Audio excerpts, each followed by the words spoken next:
I really hope I'm audible. So I'll be like sharing my screen from over here. Mm, just give me 1 second.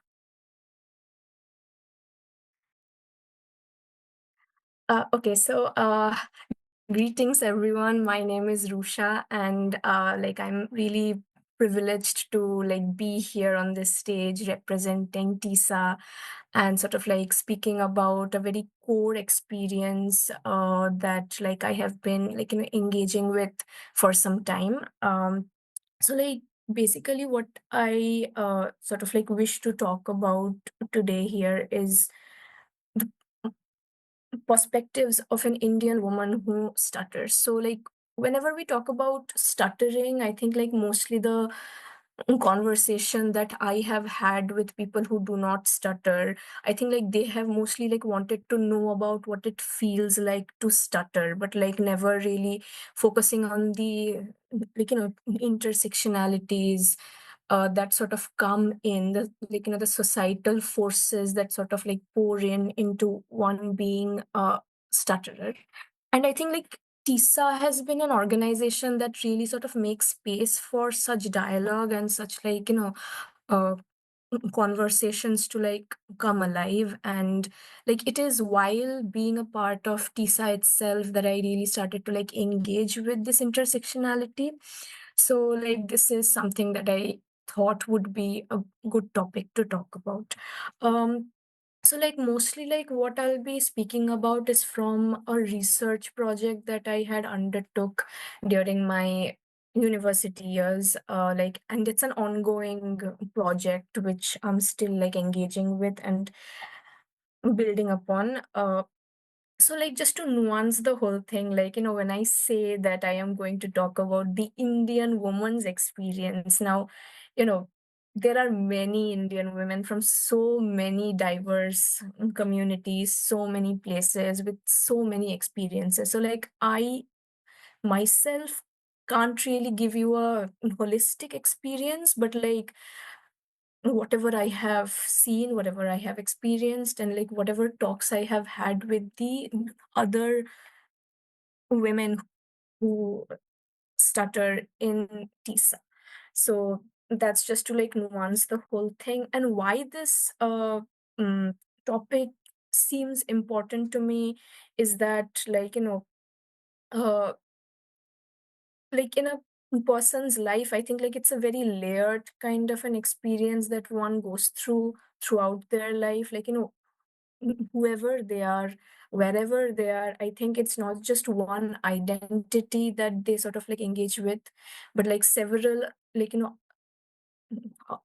like uh, other social forces come into like double up on the experience, sort of like build on it and make it more complex and complicated. So I felt like me being a stutterer, like I have been stuttering mostly all through my life, and like my stutter was much worse when like uh, I was in school and like also half my college. Like something that really defined me is not just my stuttering, but also who I was in terms of my gender identity, how I looked, and a lot of other factors. So like if we just only focus on stuttering as someone's experience and identity, I think it's a disservice because there are several other factors influencing who they are, how they speak, and like what kind of reception they get from society. So with that, I would like to like start my discussion with a small anecdote. So like back when I was in school, like I really, was a kid who never really spoke because, like, me speaking differently, me using my hands and body, like, in a certain way to like, uh, get through my blocks and everything, it sort of like uh, set me aside as someone who is a little strange, someone who is a little alien than the others. Like, she does not really speak like the other students spoke in class.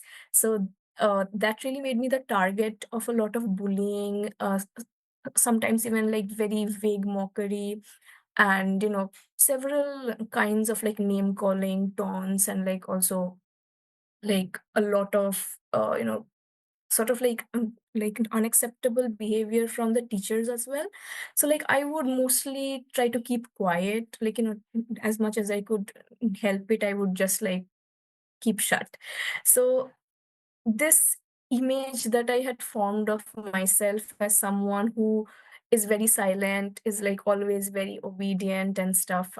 This really reflected, like, my image in the eyes of the school and the teachers. So, like, every time during report day or like parent teacher meetings, my teachers would tell my parents that she's a really good girl, like, she never really disrupts the class, like always listens and never talks in between, no cross talking and stuff. So like that really sort of constructed a kind of image of me that really wasn't me. um and my silence, my conformity really made me into this image of a good girl. Now uh, uh, uh,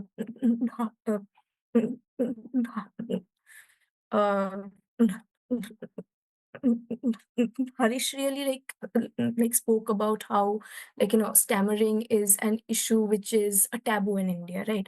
So like it is also a taboo sometimes, like in India, for a woman who is like too loud mouthed or like too opinionated. It is seen as something which is not a good quality in a woman. And like even now with like a lot of development, open mindedness, it still lingers, this like belief in a patriarchal society where like women will speak but to a very certain extent.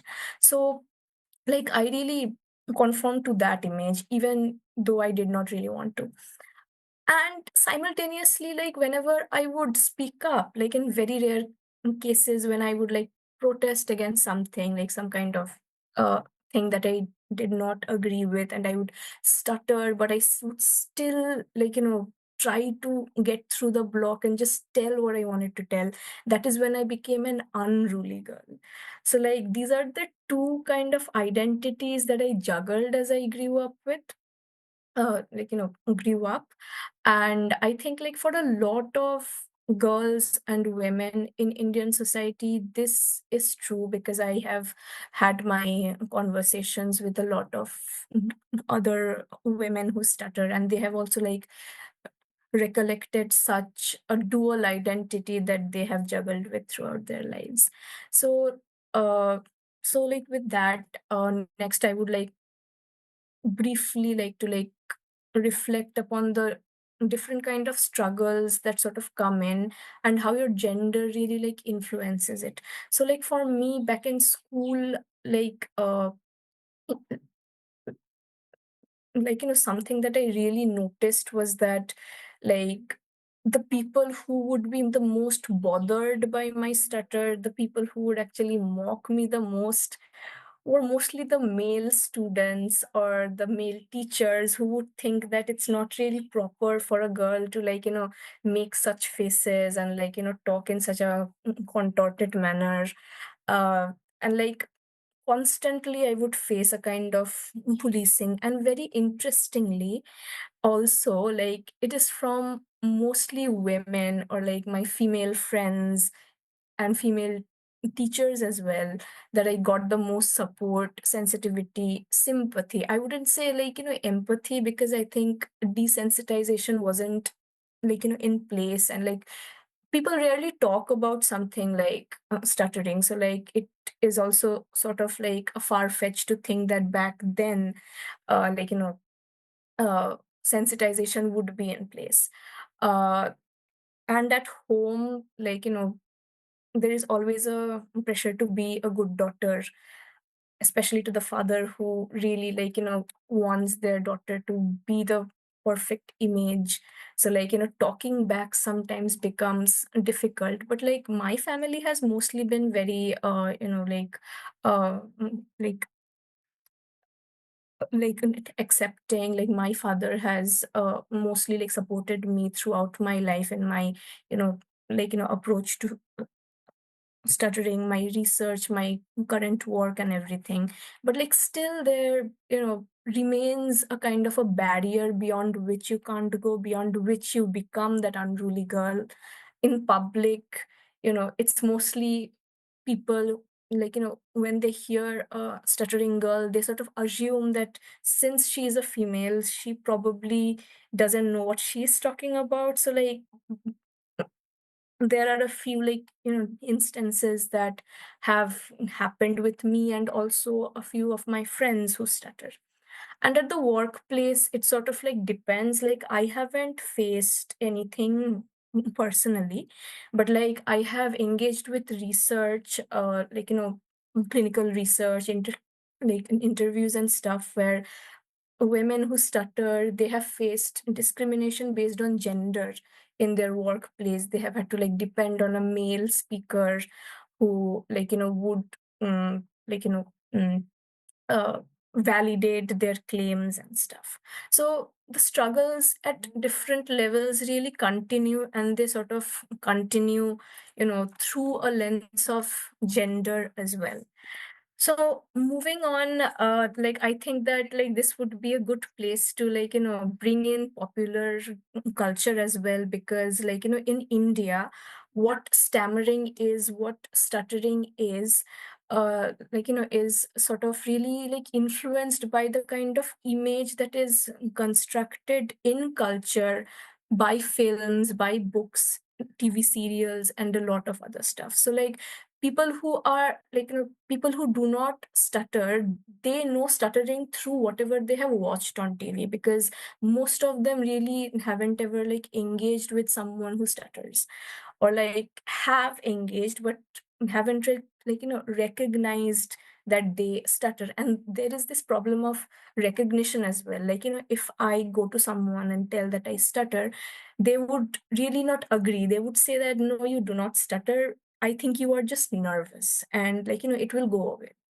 So whatever they know is through the very grotesque kind of representation that has found its place in cinema in India mostly.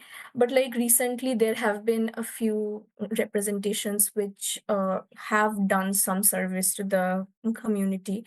So like here for this talk, I chose this film. It's a 2009 film called the crazy story of a boy named Prem. Uh, so, like in the story, basically, Prem, the main character, is someone who stutters, and he finds a friend, a girl, whom he also takes as a love interest. She also stutters. So, like my main focus here would be the female character, Jenny. Uh, the way she has been represented in the represented in the film is very telling of the way Indian society wants to construct their women in general. So whenever you see the representations in film, you will notice a stark difference in the way the male characters who stutter are represented and the women. So the males are mostly seen as someone who is very funny, someone who is grotesque, very disgusting in a certain way. But like the female characters are constructed in a way where they're uh, quote unquote shortcoming, and I use this word with a lot of irony. Like their shortcoming is supplanted or like supplemented by their beauty or the way they carry themselves. So like they're cutified in a certain way. Yes, the girl stutters, but she is very beautiful, she is very talented. So her stutter really is not the center stage, and in certain cases their stutter is actually something that makes them cuter. So like this is a kind of representation which you see here, and this representation, this film was actually a cult classic in pop culture. So it really shaped the way people perceived a woman who stutters. So uh, like I have had my conversations with a few women who have been compared to Jenny and who have been told that your stutter makes you cuter. Now, you would ask me that where is the problem in that? Like it's mostly a positive thing. Like even I would say that it's a good thing that people find my stuttering cute, but like downside to that is that there is a lot of infantilization that also like comes with it. So like if you are a cute girl who stutters, you are not really someone that people take you know seriously. And sometimes one of my friends who stutters, she shared with me that in college she was like actually pursued by someone who told her that he finds her cute because she stutters. And like once she sort of like declined his uh like you know advances, he then went on to be like you know uh ableist with her, and toned her stuttering, still calling it cute but also like making it worse in a certain way. So like this is one kind of representation. And like one more kind of representation that really hits the nail, and it's a positive and a very realistic, I wouldn't say positive but a realistic kind of a representation, in that it really sort of brings out the violence that comes with being being treated as a woman who stutters. So like this is a film from 1917, if I'm not wrong, uh where like this girl who stutters, she sort of like tries to overcome it, and not even overcome it, but showcase it to show that she has power, with her speech over her surroundings. So this woman is someone who doesn't have a family, no resources, nothing, and she marries a man who really sort of takes her in because she seems very innocent, someone who can be controlled and stuff. And her stutter is not something which bothers him at all. Okay, like he says that I don't care if you stutter, it's nothing to me, I don't really care about all of this stuff. But as they start living together, have a family, and she starts to show her own opinions, put her opinions on the table which he does not agree with, that is when her stutter becomes a problem. And in one part of the film, he actually tells her to get out of the house and never return, and he threatens her that you will never be able to make it in the world with your stutter, because you do not have any rights because you stutter and you are different. And the line that he said is that uh, mm, uh, you can't ask for your rights while you stutter because no one will understand you. And in the film she does exactly that. She does everything. She goes to court and speaks with her stuttered voice, and she shows everyone that she can ask for her rights with a voice that shakes. And it also doesn't really shake her but also the whole world. So two things that I had theorized in my research was the sexist ableist year. So your voice becomes a problem if you cross a certain threshold, which is also the idea of patriarchal registers of audibility. There is a certain threshold beyond which if you go, you become a problem, your voice becomes a problem. So with all of that, you might ask me that what kind of legal protection does the Indian Disability Rights Act give us people who stutter? Actually, the rights of persons with disabilities doesn't really like talk about stuttering at all. Like there is no mention of stammering or stuttering. The only time speech and communication disabilities are mentioned is actually like, in terms of neurological issues, like, acquired disabilities. So like if you suffer from a neurological cause, then like, you like, acquire aphasia, swallowing disorders and stuff, and that is that, just that. And like it, like, the act also falls short when it comes to giving legal protection to like, women. And there is also a trend of infantilization there, because women are constantly clubbed with children. Now, in this kind of a scenario, I think like TISA becomes a cornerstone, a sort of like, North Star in the journey of someone who stutters, especially a woman. So like all my life, I had never really met someone, like, met a girl or a woman who stutters. So like, at one point of time, I thought I was the only one ever, only woman ever in this whole world who stutters. And that really made me feel very isolated. But once I came into TISA, I saw that the community is huge, but it's really spread out. And it is only sort of by coming into a circle that I realized that I wasn't alone here. And my conversations with various people, both female and male, have really like, shaped my understanding, self-perception, and, shaped my acceptance towards my stuttering as well. And I think one of the major tenets with which TISA works is love. So, like the primary motto of the organization in Hindi is Haklao, lekin Pyaar se, which means stutter but with love. So, like the struggle and the pain with which we used to stutter is like, supplemented by love, acceptance, and empowerment. Like, once you sort of like start operating with love, I think a lot of things change for like, for you.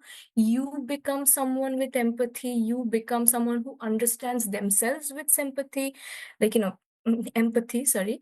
And that really is a valuable contribution of TISA, that like, shapes the experience, changes the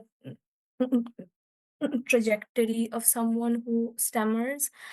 And especially for women, the kind of protection that TISA provides, like, the kind of support that it provides, it is really valuable. So, like, there are many women from several walks of life in TISA. There are doctors, there are teachers, there are, like researchers, homemakers, yoga instructors, so many powerful women coming together. And like, I think like for child me, for the child Rusha, I think that would have been like, a, like a paradise, like, just knowing that there are so many like, inspirational women out there who stutter, and they showcase their stutter and become such like, amazing people in life. So like I would really like to thank TISA for giving me that space, and with mentors and friends who like, have really changed the way I look at life now. So like I think love is the center stone for TISA. And like with that, I would like to like end my talk, like, like, on this note of love. And I really hope that as a community, as a global community, not just TISA, but as a global community, we sort of continue to like, nurture love in many different kinds of ways, to actually get out of the violence and the kind of, mm, uh, like, oppression with which we live in fear of our own speech, but like, realize at the like, end of the day that it like, it is not something to be feared, but something to be loved rather. And the more you love your stutter, the more it loves you back. So that is like, one of the main learnings from TISA that I carry with me. So thank you so much for this opportunity, and I would like to like end my talk here.